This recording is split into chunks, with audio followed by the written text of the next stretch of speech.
जैसे कि आप अपनी स्क्रीन पे देख सकते हैं, हम इस वक्त यूनिट 10 क्लास 9 की इंग्लिश के बुक पर पहुंच चुके हैं। ड्रग एडिक्शन, नशा आवर मुंशियात या अद्वियात या मुंशियात की लत। लत कहते हैं आदत को। तो एडिक्शन बेसिकली आदत से लफ्ज निकला है। आप बहुत से इसके सिनोनिम्स इस चैप्टर में जरूर पढ़ेंगे, लेकिन जो एडिक्शन है उसको आदि कहते हैं, लत कहते हैं, आदत कहते हैं, और जो ड्रग होता है वो अद्वियात होती हैं, मुंशियात होती हैं। तो इसको एज पॉसिबल जितना हो सके मैंने आपको एक्सप्लेन किया इसका मीनिंग। तो अब देखते हैं जी इसके आउटकम्स, ड्रग एडिक्शन के आउटकम्स क्या हो सकते हैं। अगर आप ये चैप्टर पढ़ते हैं तो लर्निंग आउटकम्स में by the end of this unit students will become aware of the dangers of drugs. सबसे पहले तो आप इस चैप्टर को पढ़कर आपको ये पता चलेगा कि कितना ज़्यादा खतरनाक है ये जो मुंशियात हम लेते हैं, और हमें पता ही नहीं है कि जब हम इन चीज़ों को अडॉप्ट कर लेते हैं तो हम इसके हैबिचुअल भी हो जाते हैं। Recognize crime and learn to say no. आप लोगों को पता चल जाएगा चैप्टर पढ़ने के बाद कि ये जुर्म है, जुर्म की पहचान भी हो जाएगी, और आप लोग सीख जाएंगे कि इसको नो कहना है, ड्रग एडिक्शन को हमने नो कहना है। Chalk out a prevention plan for drug victims. Drug victims basically नशा आवरों को कहते हैं। तो नशा आवर के लिए आप मंसूबाबंदी बनाएंगे उसके बचाव के लिए। Raise awareness about the benefits of the rehabilitation centres. जब इंसान बीमार हो जाता है, जब इंसान नशे में पड़ जाता है, नशे का आदी हो जाता है, तो वो रिहैबिलिटेशन सेंटर्स में पहुंचाया जाता है, जिससे बहुत ज़्यादा फायदे होते हैं। और इसी के बारे में चैप्टर पढ़ने के बाद इसी के बारे में आप रेज अवेयरनेस करना सीख जाएंगे, मतलब आगाही को उभारना सीख जाएंगे, बढ़ाना सीख जाएंगे। उसके बाद लिखा हुआ है guess the meaning of words from the context. आपको जितने भी मीनिंग्स पता चल जाएंगे आप लोग देख सकते हैं। तो guess the meaning of words from the context. आप कॉन्टेक्स्ट के अंदर जितने भी वर्ड मीनिंग्स होंगे उसके बारे में आप गेस भी कर सकेंगे, मतलब पता चल जाएगा ना आपको। Identify and demonstrate. डिमॉन्स्ट्रेट का मतलब होता है वाजिया करना, शो करना। Use of relative pronouns. This is the type of pronouns जिसको कहते हैं रिलेटिव प्रोनाउंस। अगर कोई भी दो जुमलों को या दो अल्फाजों को जोड़ने वाला अल्फाज जिसको प्रोनाउन कहा जाता है, अगर तो वो जोड़ रहा है, जैसे कि हु है, हुज है, दोज है, दैट है, तो उनको रिलेटिव प्रोनाउन कहते हैं। Analyse and use adjective clauses. आपको ये ग्रामर का पॉइंट ऑफ व्यू सबसे बड़ी बात है, ये क्लियर हो जाएगा, और ये मैं एक्सरसाइज में आपको प्रॉपर गाइड करूंगा कि एडजेक्टिव क्लॉसेज क्या होते हैं। प्री रीडिंग क्या होती है जी? रीडिंग से पहले रीडिंग करना कि आप क्या चीज तैयार करने वाले हैं, कैसे ही रीडिंग करेंगे आप। Read the title of the text and discuss the effects of the drug addictions. आपको पता होना चाहिए रीडिंग से पहले कि आप जो टाइटल या टेक्स्ट पढ़ रहे हैं उसके बारे में आपने डिस्कस भी करना है और देखना है कि ड्रग एडिक्शंस के इफेक्ट्स क्या होती हैं। What message does this picture convey. आपको पिक्चर शायद नजर नहीं आ रही होगी, तो अब आप देख सकते हैं कि पिक्चर आपके सामने है। प्री रीडिंग से पहले आपने देखना है कि ये पिक्चर क्या दिखाने की कोशिश कर रही है। ऑब्वियसली ड्रग्स को नो कहा जा रहा है इस पिक्चर में कि भाई अब हम ड्रग्स नहीं लेंगे। So this picture shows that, message shows that no drugs nowadays.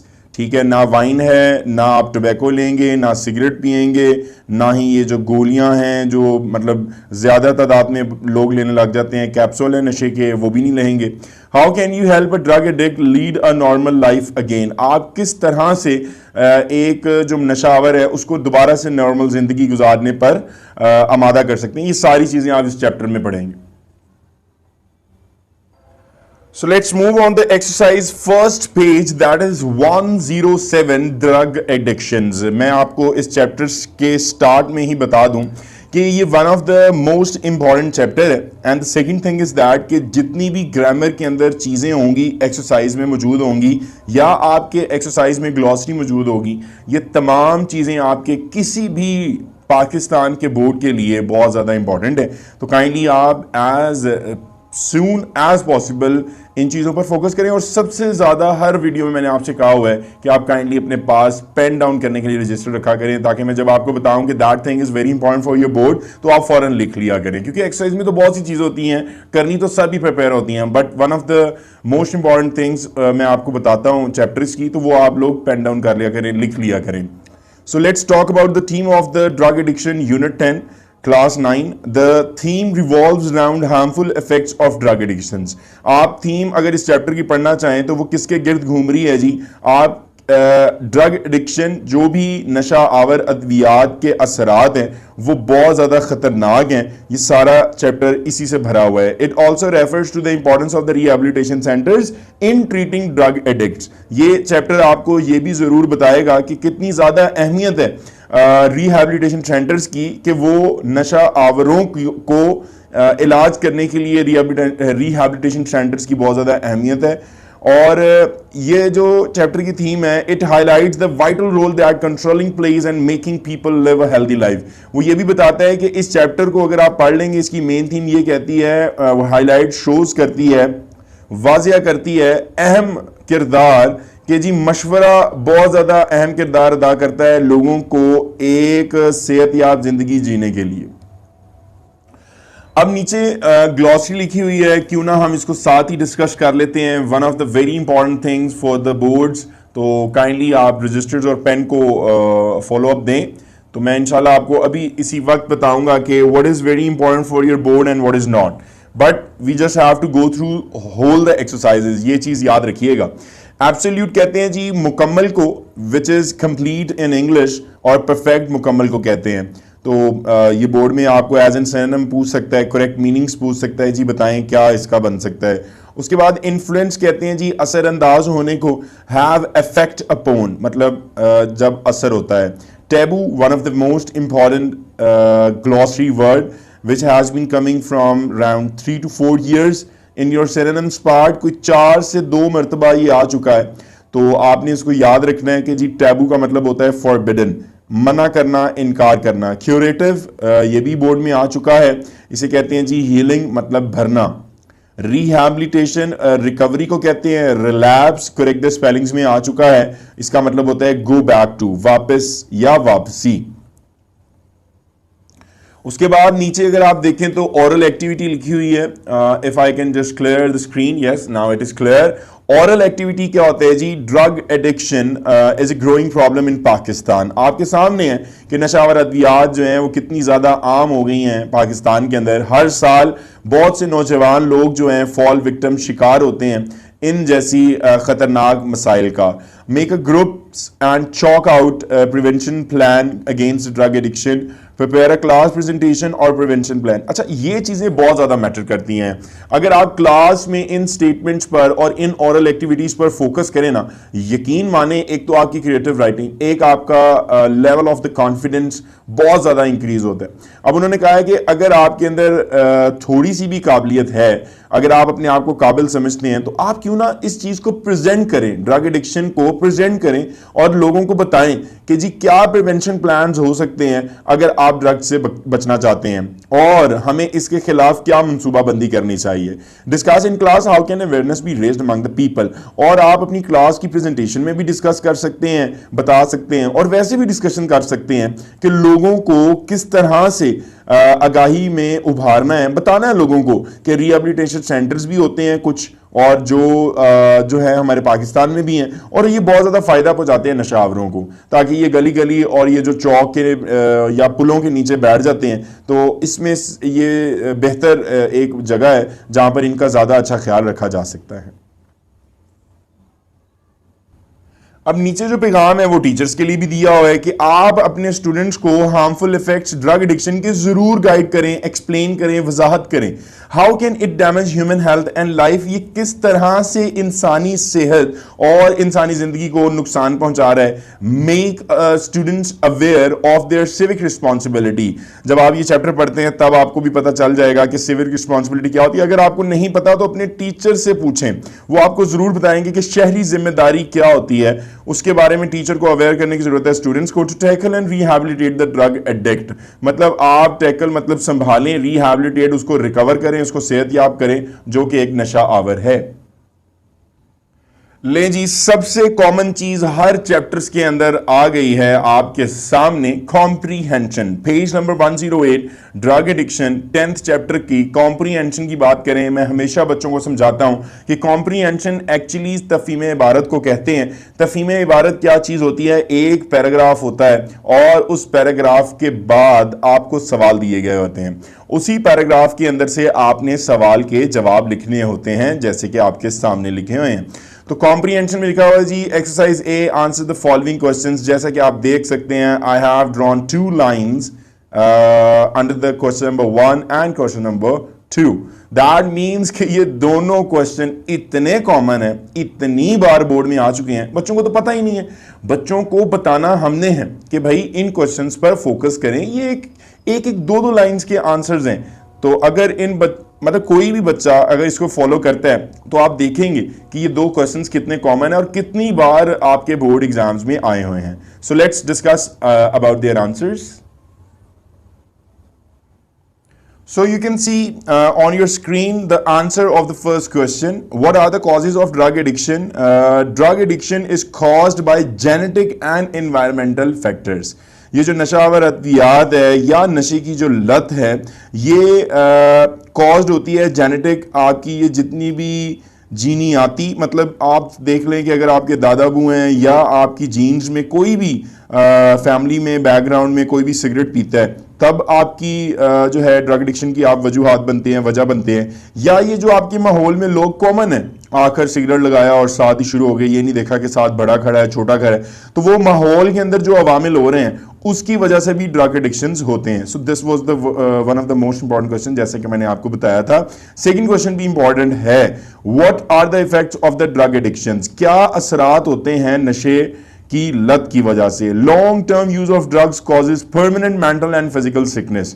ज्यादा तवील अरसा, ज्यादा देर तक जब ड्रग्स को, मुंशियात को इस्तेमाल किया जाता है तो वो वजह बनता है मुस्तकिल जहनी और जिस्मानी बीमारी।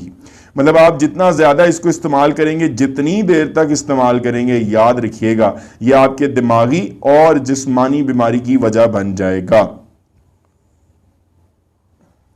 थर्ड क्वेश्चन है जी, what important role do the rehabilitation play to control drug addiction? जैसा कि मैं आपको अभी बता चुका हूं चैप्टर के टाइटल के नीचे लर्निंग आउटकम्स के अंदर कि क्या किरदार ये जो आपके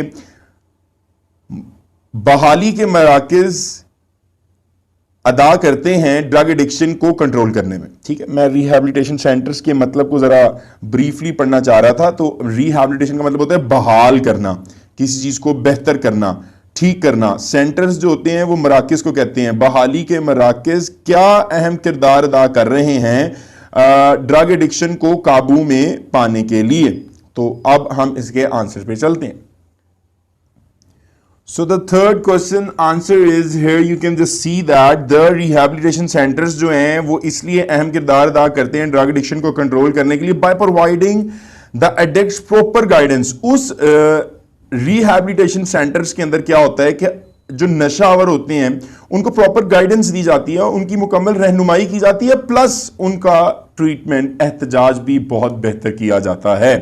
so let's move on the question number 4 which you can see on your screen as what is the role of counseling in preventing drug addiction? आपका किरदार क्या है अगर आप मशवरा दे रहे हैं एक ड्रग एडिक्ट को कि भाई ड्रग एडिक्शन से बच जाओ, तो उस चीज का किरदार क्या है? The factor that contributes in rehabilitation of the drug victim is proper counseling। याद रखिएगा एक बहुत अहम जो मसला है वो ये है कि अगर आप ड्रग विक्टिम को बहाल करना चाहते हैं तो उसके अंदर एक अहम अमल है जो शामिल होता है, वो है proper counselling.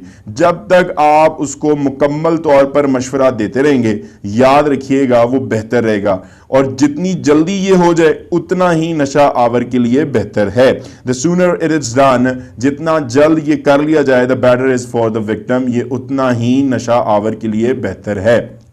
So let's talk about the question number 5, which is on your screen.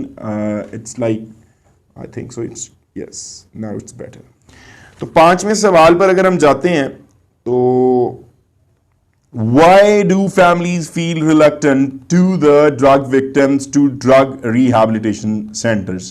ये मैं आपको बता देता हूँ क्यों वो reluctant, मतलब इंसान जो है हिचकिचाता है, वो कहता है मैं नहीं जाऊंगा, वो मना करता है। क्यों नहीं जाता? क्योंकि उसको खानदान में पता होता है कि मैं मतलब क्या किस मुंह से रिहैबिलिटेशन सेंटर उसको लेकर जाऊं कि ड्रग विक्टिम ठीक हो जाए।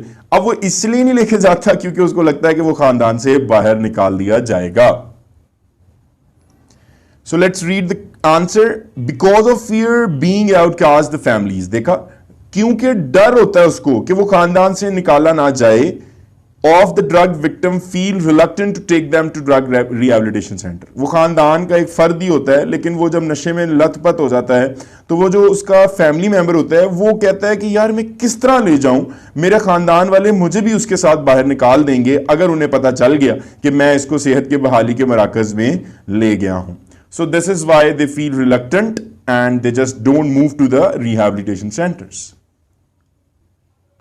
क्वेश्चन नंबर 6 जो है वो लास्ट क्वेश्चन है आपके इस ड्रग एडिक्शन के चैप्टर का। So what are the responsibilities, खानदान वालों की जिम्मेदारियां क्या हैं कि उसको मुकम्मल तौर पर सेहत याबी दी जा सके, उसको किसको, ड्रग एडिक्ट्स को। मतलब नशा आवरों को अगर आपने मुकम्मल सेहत याब करना है, उसकी यकीन दहानी खानदान वालों की क्या जिम्मेदारी बनती है, जरा ये देख लें। Doctor, family and friends must continue to critically watch.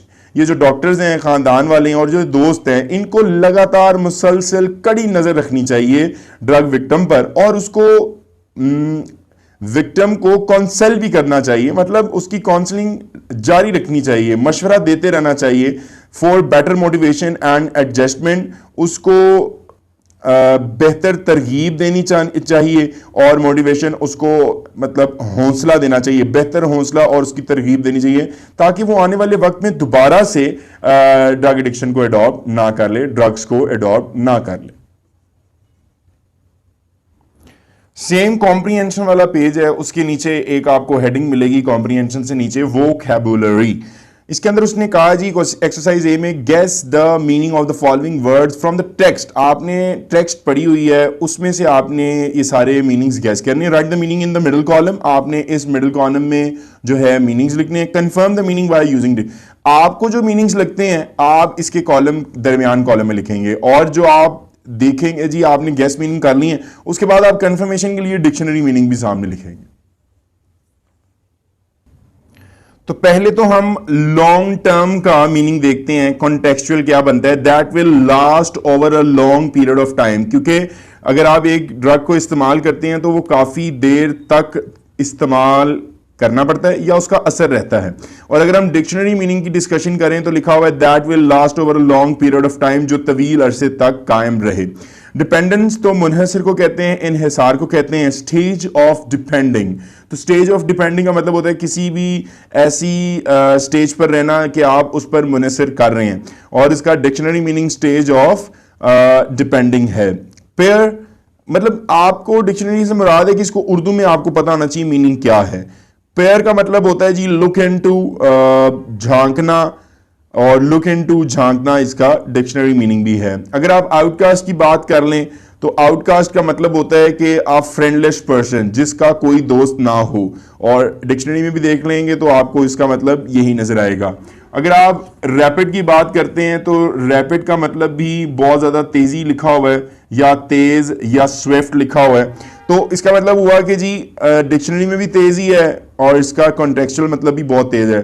तो ये जो रिहैबिलिटेशन सेंटर्स होते हैं ये बहुत ज़्यादा तेज़ी के साथ सेहत याबी के अवामिल या असरात को ख़त्म कर देते हैं और उनका इलाज करते हैं। रिहैबिलिटेशन मतलब होता है सेहत याबी या दोबारा सेहत याबी करना, रिकवर से कवर से रिकवरी वर्ड निकला है, और इसी तरह दोबारा से सेहत याबी डिक्शनरी मीनिंग भी है। क्रिटिकली कहते हैं किसी पे पेचीदा नजर रखना, पेशावराना राय, प्रोफेशनल एडवाइस को कहते हैं, डिक्शनरी मीनिंग भी प्रोफेशनल एडवाइस है।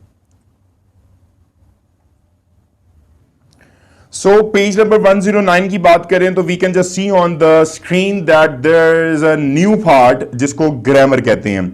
मैंने आपसे कहा था कि each and every single piece और bit of exercise is very important. As you can see कि रिलेटिव प्रोनाउन लिखा हुआ है। लर्निंग आउटकम्स के अंदर हमने देखा था कि हम अगर चैप्टर पढ़ेंगे तो उसकी एक्सरसाइज भी हम रिलेटिव प्रोनाउन सीखेंगे। और रिलेटिव प्रोनाउन ज्वाइंस आइडियाज, ठीक है जी, आइडियाज को ज्वाइन करता है। It gives additional information about the subject और ऑब्जेक्ट। जो भी सब्जेक्ट होगा और ऑब्जेक्ट होगा उसकी एडिशनल इंफॉर्मेशन देगा। मिसाल के तौर पर हु, विच, दैट, हु, हुम या हुज। एग्जाम्पल आप देख सकते हैं, बल्कि बहुत एग्जाम्पल्स लिखी हुई हैं। द पीपल, ये जो लोग हैं ना, उनके बारे में इसको एडिशनल इंफॉर्मेशन दे रहा है हु, तो ये है आपका relative pronoun. The people who are dissatisfied and discontented with their life, देखा, लोग जो अपनी जिंदगियों से डिससेटिस्फाइड, मुतमईन नहीं है, डिसकंटेंटेड, ना खुश हैं, लिव्स में also resort to drug addiction, वो भी रुजू कर सकते हैं। This resort is a very important word for your board, के रुजू कर सकते हैं, उसको अपना सकते हैं ड्रग एडिक्शन को। So this was the actual relative pronoun. दूसरी एग्जाम्पल देख लेते हैं, people who are addicted to drugs undergo many serious problems, लोग जो, मतलब फिर सब्जेक्ट के बारे में ये जो हु है, जो कि रिलेटिव प्रोनाउन कहलाता है, उसको डिटरमाइन कर रहा है, एडिशनल इंफॉर्मेशन दे रहा है। ये एडिक्टेड होते हैं, आदी होते हैं नशावर अद्वियात की, जो कि गुजरते हैं बहुत संजीदा, बहुत संगीन मसाइल से। जैसे कि मैंने आपसे कहा था कि हम जो है एडजेक्टिव क्लॉज जो है उसको एक्सप्लेन करेंगे एक्सरसाइज में। आपके सामने एडजेक्टिव क्लॉज लिखा हुआ है, and adjective clause is a group of words which does the work of an adjective. Adjective clause adjective ही है, लेकिन ये ग्रुप ऑफ वर्ड्स बन जाता है। जब ये ग्रुप ऑफ वर्ड्स बनता है तो ये एडजेक्टिव क्लॉज कहलाता है, लेकिन काम ये एडजेक्टिव का ही करेगा, तो उसे कहते हैं जी adjective clause. It usually begins with relative pronoun. ये जो एडजेक्टिव क्लॉज है ये हमेशा रिलेटिव प्रोनाउन से शुरू होता है, हु, हुम, that, which, whose.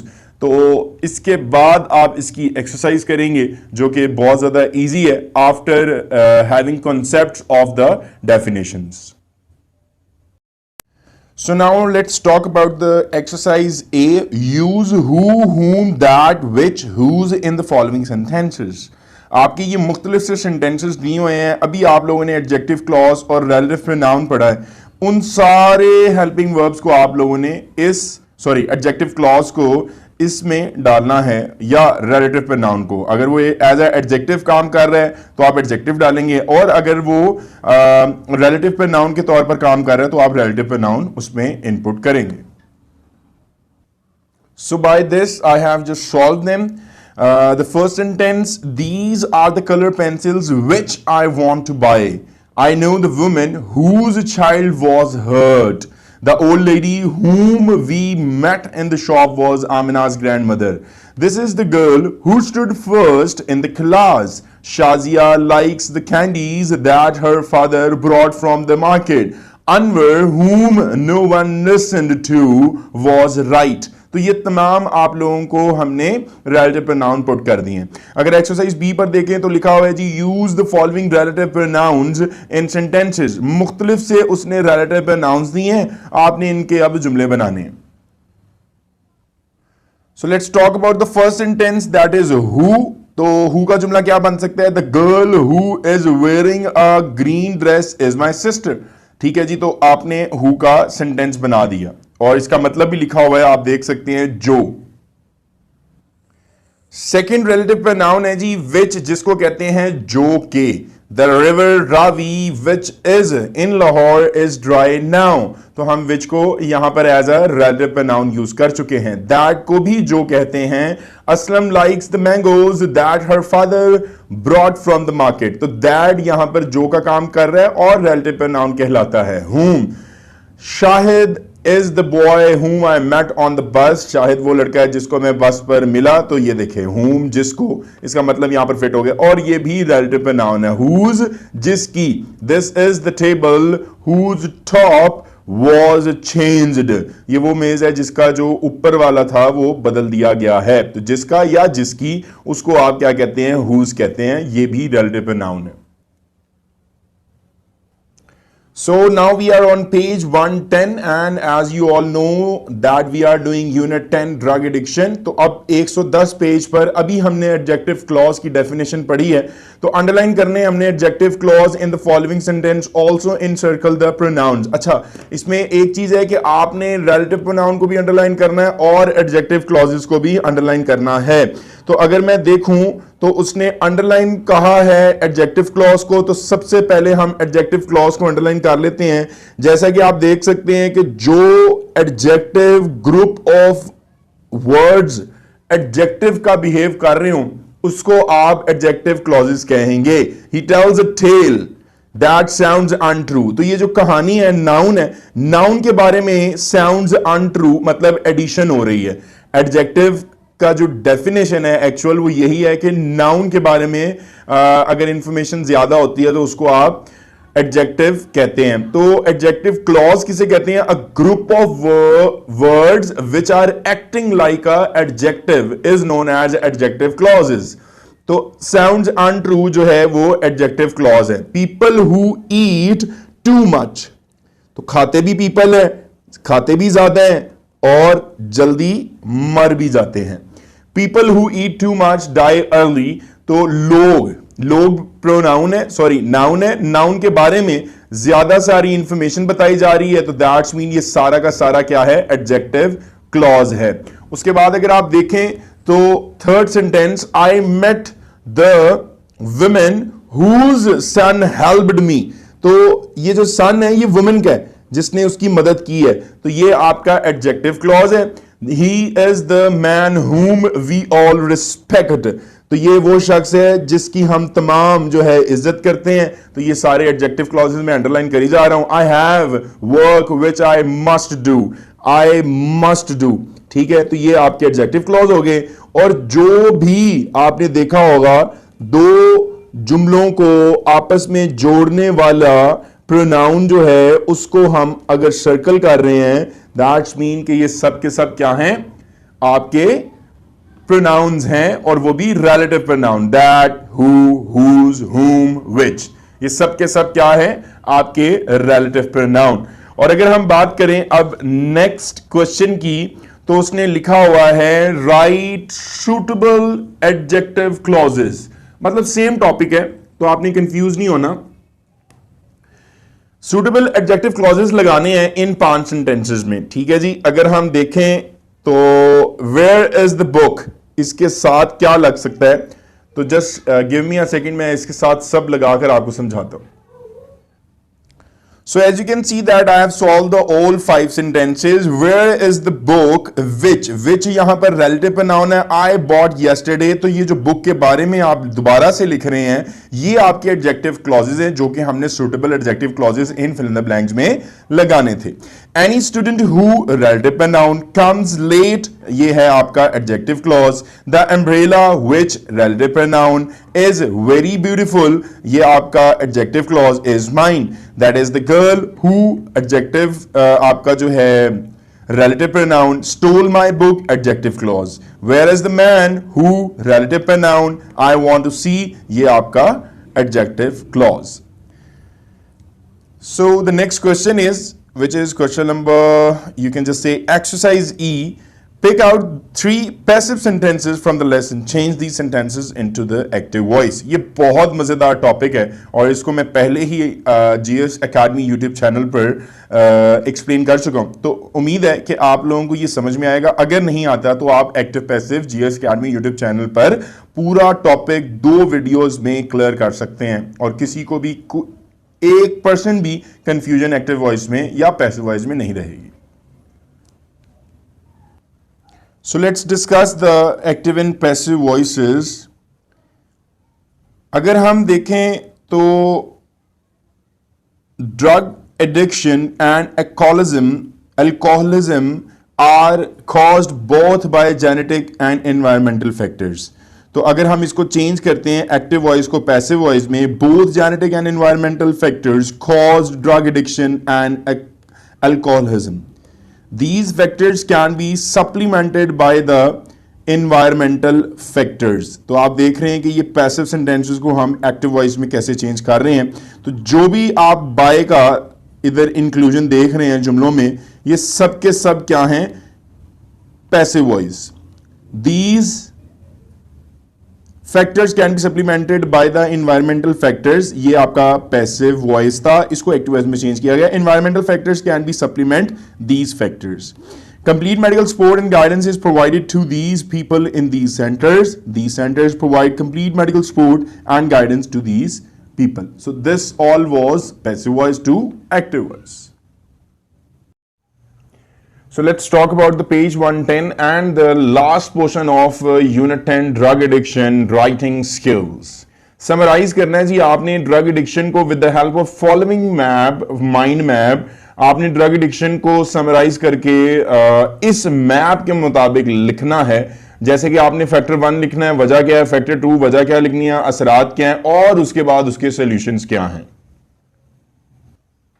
So answer आपके सामने है जी। समरी ऑफ ड्रग एडिक्शन क्या है जी? Drugs are considered surely harmful for human health. इसमें कोई शक नहीं है कि जितनी भी मुंशियात हैं उनको समझा जाता है शदीद नुकसानदेह, इंसानी सेहत के लिए शदीद नुकसानदेह समझा जाता है। As you can see that the second line is drug addiction and alcoholism are caused both by genetic and environmental factors। जैसा कि मैं इस वीडियो में पहले ही समझा चुका हूं कि ये जो नशावर मुंशियात और अल्कोहलिज्म है, मतलब जो शराब है, वो वजह बनती है या तो आपकी जीन में आई होती है, नस्ल से आती है, या आप माहौल में जितने भी अमल हो रहे होते हैं, अवामिल हो रहे होते हैं, उसकी वजह से आप उसका जो है शिकार हो जाते हैं और फिर आप एडिक्शन हो जाती है आपको इन चीजों की और आप स्टार्ट कर देते हैं। People who are dissatisfied and discontented with their lives may also resort to drug addiction in order to seek an escape from responsibilities of life। ये सेम लाइन आपके पूरे चैप्टर में से ये ली गई है, जिसको आप जो है अगर समझना चाहते हैं मैं समझा देता हूं, लेकिन ये 4 लाइन्स जो हैं सारी की सारी आपकी टेक्स्ट बुक से ली गई हैं। लोग जो हैं वो अपनी जिंदगियों से डिससेटिस्फाइड, मुतमईन भी नहीं है, डिसकंटेंटेड बोर्ड के लिए बहुत इंपॉर्टेंट वर्ड है कि वो रजामंद नहीं है, और हो सकता है कि वो जिंदगी की जिम्मेदारियों से भागने या फरार की तलाश के लिहाज से नशा आवर अद्वियात की तरफ रजू भी कर सकते हैं। Use of drugs results in permanent mental and physical sickness. ये जो आपकी ड्रग का इस्तेमाल है ये मुस्तकिल जहनी और जिस्मानी बीमारी की नतीजा भी बन सकती है और वजह भी बन सकती है। Drug addict should be taken to rehabilitation centers where proper. अब ये आप समराइज कर रहे हैं तो तकरीबन आपके जो जुमले हैं उस सारे के सारे चैप्टर से ही लिए गए हैं, लेकिन समराइज करने में पूरे चैप्टर करने में बहुत ज्यादा कम जुमले इस्तेमाल किए जाते हैं, जिसको समराइज कहते हैं इंग्लिश में। Drug addictions should be taken to rehabilitation centers. ये जितने भी ड्रग एडिक्ट्स हैं इन नशा आवरों को रिहैबिलिटेशन सेंटर मतलब मराकज लेकर जाना चाहिए, बहाली के मराकज, जहां पर उनका मुकम्मल तिब्बी इमदाद और रहनुमाई मुयस्सर हो और उनको प्रॉपर कंसल्टिंग मिले, जो कि बहुत ज्यादा जरूरी होती है मरीजों के लिए। डॉक्टर, खानदान और दोस्त must continue to critically watch. इनको भी, इन तीनों की जिम्मेदारी है कि वो जो शिकार है उस पर कड़ी नजर रखें और उसको कंसल्ट करते रहें, मशवरा देते रहें कि अब तुम पर हम जो है बहुत जबरदस्त किस्म की निगरानी भी कर रहे हैं और तुम्हें हौसला भी देंगे और तुम्हारे साथ जो है जितना भी एडजस्टमेंट बेहतरी की तरफ तुम्हें लेकर जा सके हम बेहतरी की तरफ लेकर जाएंगे। एक्सरसाइज बी की बात करें तो write an essay on drug abuse a threat to society. आपने एक ऐसे लिखना है, ये जितने भी मुंशियात की वजह से नुकसानात हो रहे हैं और हमारे माशरे के लिए ये एक बहुत बड़ा थ्रेट है। तकरीबन कोई आपने 170 से लेकर 200 तक वर्ड्स लिखने हैं। Write an essay on drug abuse a threat to society, 170 to 200 words. So let's start it. Drug abuse is a great threat. याद रखिएगा ये जो आपकी ड्रग एडिक्शंस हैं, ड्रग अब्यूज हैं, ये बहुत ज्यादा खतरनाक किस्म का माशरे के लिए खतरा है, मतलब एक खतरा ही बन चुके हैं। It is a great curse, ये एक बुरी लानत है, बहुत बुरी चीज है। It is very harmful for human health, ये बहुत ज्यादा इंसानी सेहत के लिए खतरनाक है। Countless people die every year because of drug abuse. बहुत ज्यादा अनगिनत लोग जो हैं वो मर रहे हैं हर साल इसी ड्रग एडिक्शन की वजह से। It is an international problem. ये पाकिस्तान में या किसी और मुल्क में सिर्फ प्रॉब्लम नहीं है, ये बैनुल अक़वामी मसला बन चुका है।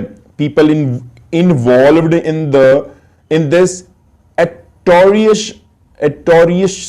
business are so strong that they have organized a group called drug mafia। ये जो लोग इन एट्रोशियस बिजनेस में हैं, यकीन माने इन्होंने एक माफिया बना लिया है और वो इतने ग्रुप ऑफ पीपल का माफिया है कि आप हिसाब नहीं लगा सकते, आप उनको कुछ कह नहीं सकते। Drug mafia has control over many governments of the world, और इसी ड्रग माफिया ने बहुत सी हुकूमतों पर दुनिया के काबू पा लिया है। Psychological problems like disappointment, frustration are major causes of this problem. ये जो आपकी नफ्सियाती मसाइल हैं और ये जो आप डिसअपॉइंट हो जाते हैं, फ्रस्ट्रेटेड होते हैं, परेशान होते हैं, ये वजूहात हैं, अहम वजूहात हैं इसी ड्रग अब्यूज की। Drug addicts destroy their health as well as wealth. बिल्कुल जी, ये जो नशावर हैं ये ना सिर्फ अपनी सेहत का नुकसान करते हैं, पैसे का भी बहुत नुकसान करते हैं।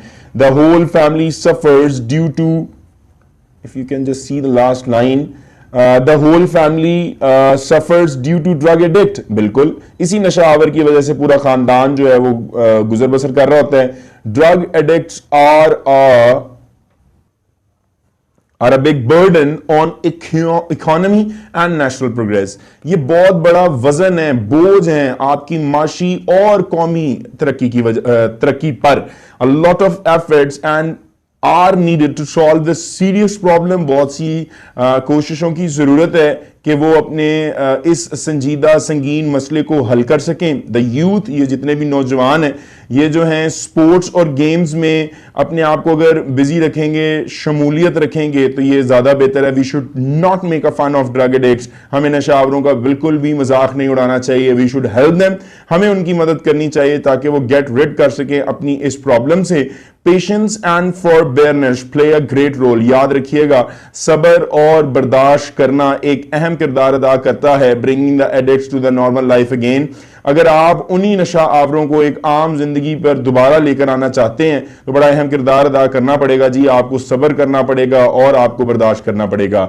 The government should set up more and more rehabilitation centres in the big hospitals of the big cities.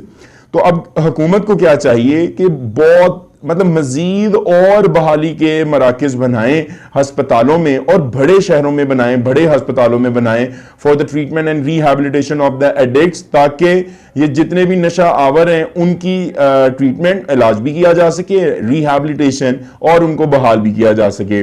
We should make the people aware of dangers of drug addictions. हम क्या करेंगे जी, हम लोगों को बताएंगे कि ये जो नशावर मुंशियात हैं इनके खतरात से लोगों को आगाही कैसे दी जाती है। सो this was your last line and you have just finished your 10th class 9 chapter, and if I'm not wrong, there is nothing left in the exercise of unit 10.